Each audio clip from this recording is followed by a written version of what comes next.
Welcome to Ice Hockey UK Radio in association with McDonald's. It's day 2 here in Austria. GB players this morning got up and had breakfast, and then there was a lengthy team meeting where the coaches and management staff just went through what was expected of the girls over the next few days. Then after some downtime and some lunch, it was another team meeting. This one a bit more specific, planning of course for the training session on ice today and the first game against Italy tomorrow. GB players really going through their studies, looking at the playbook, put together very hard-working coaching and management staff here, so great preparations for GB. But so much goes on, not just here, but in preparation for the tournament, and let's find out how that all comes together with the team leader, Andy French.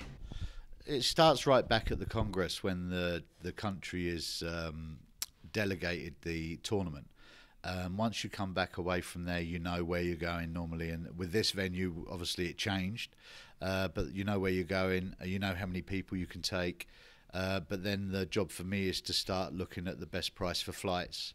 Obviously speaking to the hotel if you've got additional people, what kind of food we want, menus, liaising directly with the organising committee, and 9 times out of 10 they put you in touch with the transport person, the hotel person. It's exactly what happened here. But what becomes not difficult, but you think we've got 18s here, we've got the senior men going in February, we just had the 20s that I was with. I've got more than one team that I'm dealing with at a time, so it's 4 sets of flights for 20 plus people, 26, 28, 30 people.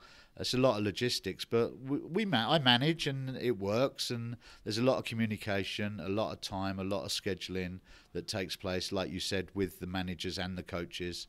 And we've got new managers on board, so there's a learning curve we had at the 20s. We've got that at the 18s as well. But everything is working right. I think we've got a great bunch of 18 girls here this year. Obviously, I was away with them last year as well in Poland, which was really disappointing.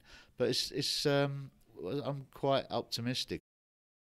So the day ended in Radenthein for GB Women with a practice session on the ice at the rink where they'll play their first game tomorrow against Italy. And it was a training session that went well, according to netminder coach Geoff Woolhouse.